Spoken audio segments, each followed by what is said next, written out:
Donc, mesdames, messieurs les élus, monsieur le maire honoraire, merci d'être parmi nous, cher Bernard, mes chers administrés, chers amis.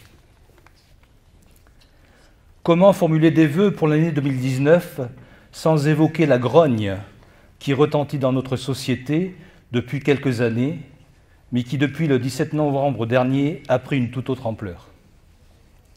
Ce mouvement, né de la non-prise en compte par ce gouvernement du ras-le-bol fiscal sur nos foyers, est bien naturel et légitime. Je soutiens les Gilets jaunes. Ce qu'il y a de dramatique, c'est qu'il s'agit de notre échec collectif, de l'échec de notre société, de l'échec des différents gouvernements qui, depuis plusieurs décennies, ont confondu la fièvre avec la maladie.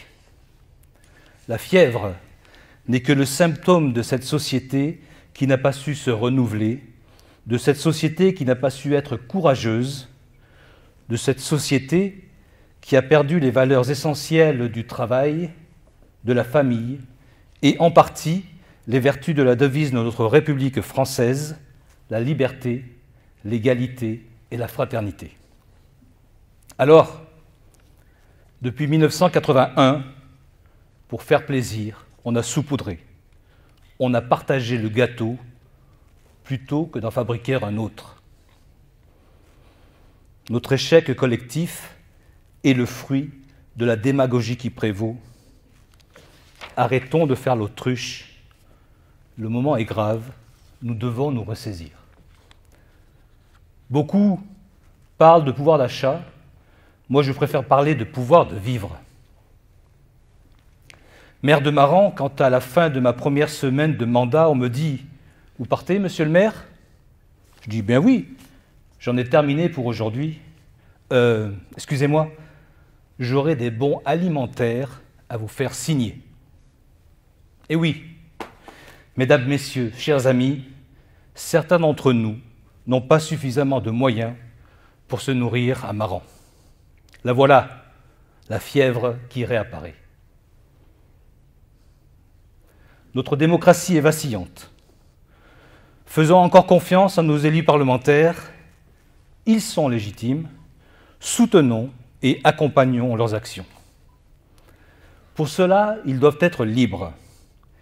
Ils doivent désormais se libérer du carcan administratif qu'ils ont créé. Notre France est une démocratie. Elle ne doit pas devenir une technocratie.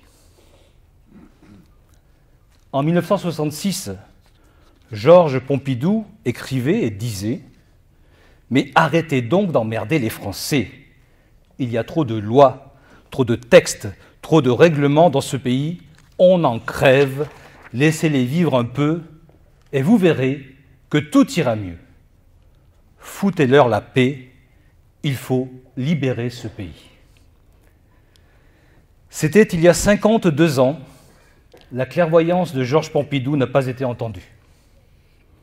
À force de lois, de règlements, de textes qui se superposent, notre société a surtout réussi à mettre une chape de plomb sur l'esprit d'initiative au nom du principe de précaution.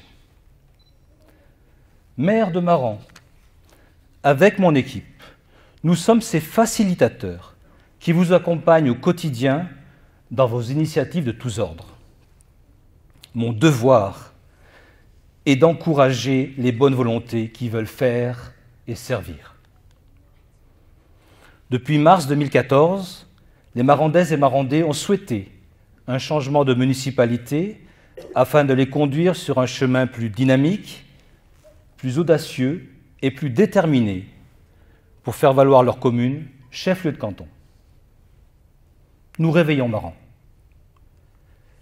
C'est avec l'ensemble de nos concitoyens que nous cheminons sur cette route que nous voulons la plus droite possible, malgré les embûches que nous avons à traverser. Il s'agit de conduire ce beau chantier dans une démarche de progrès, dans une démarche d'avenir et de prospective. Toujours déterminés, avec courage, avec patience et constance, dans un esprit d'excellence, sans oublier qui que ce soit sur le bord du chemin.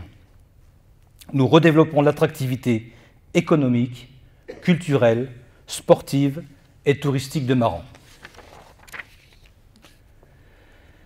Je n'oublie pas que notre action politique a pour objectif essentiel de rendre les Marandais plus heureux. Avec bienveillance, je n'oublie pas que l'administration doit d'abord servir les administrés.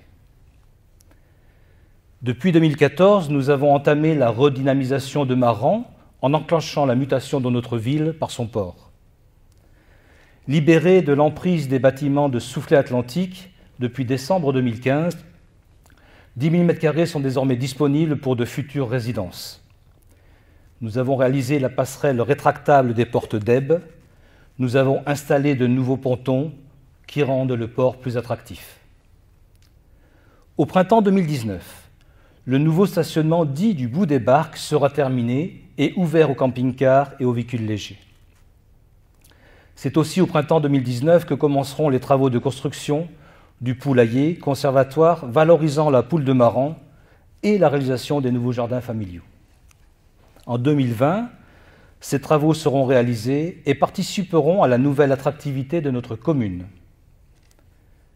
Comme les années précédentes, je ne vais pas m'étendre sur les réalisations effectuées dans l'année. Acteurs de votre commune, vous les avez remarquées. En 2020, il sera d'ailleurs temps d'en faire le bilan et l'inventaire. Avec mon équipe municipale, nous mesurons à quel point notre responsabilité est grande. Quel plus beau défi pour un homme engagé pour sa cité que de conduire ce beau chantier. J'ai coutume de dire que le 100% n'existe pas, que rien n'est définitif et que tout est perfectible. Nous ne devons pas oublier l'essentiel, travailler pour servir. Notre élection nous y oblige. Notre détermination doit être constante et tolérante. L'animation d'une commune comme Maran est multiple. Elle est faite de femmes et d'hommes engagés dans le mouvement associatif. Je vous sais dévoué, généreux et heureux de participer au rayonnement de votre commune, de participer au développement et à la transmission de vos centres d'intérêt que sont l'éducation, le sport, la culture et l'accompagnement social. Comme vos élus, vous êtes impliqués dans l'action publique au service de nos concitoyens. Garant du bien-vivre à Maran, vous êtes les fédérateurs de cette nécessaire et indispensable cohésion sociale. Habiter à Maran, vivre à Maran, travailler à Maran, grandir à Maran, vieillir à Maran, tout ceci est possible grâce à vous, toutes et tous. Ceci est aussi possible grâce à l'ensemble des agents municipaux, qualifiés et impliqués, qui œuvrent au quotidien dans le sens de l'action et de l'engagement public.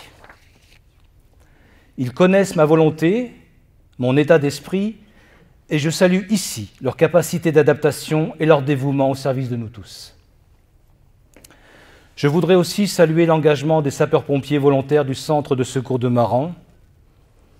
Ils sont 28, femmes et hommes, à intervenir tout au long des 500 sorties annuelles afin de porter secours aux nôtres. J'encourage aussi les plus jeunes, vos enfants, vos petits-enfants, à rejoindre l'association des jeunes sapeurs-pompiers, pépinière de nos futurs pompiers. Quelle belle école de la vie.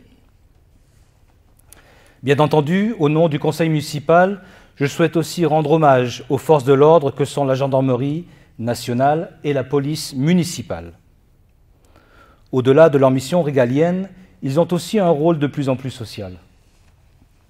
Pour terminer, je souhaite que notre France parvienne en 2019 à transformer la crise qu'elle traverse en un changement qui marquera l'histoire. Je vous souhaite de respecter les différences des autres, car le mérite et les valeurs de chacun sont souvent à découvrir. Je vous souhaite de résister à l'enlisement, à l'indifférence et aux vertus négatives de notre époque. Mesdames, Messieurs, chers amis, chers administrés, au nom du conseil municipal de Maran, je vous présente mes meilleurs vœux de santé, de bonheur, de joie et de réussite pour cette année 2019.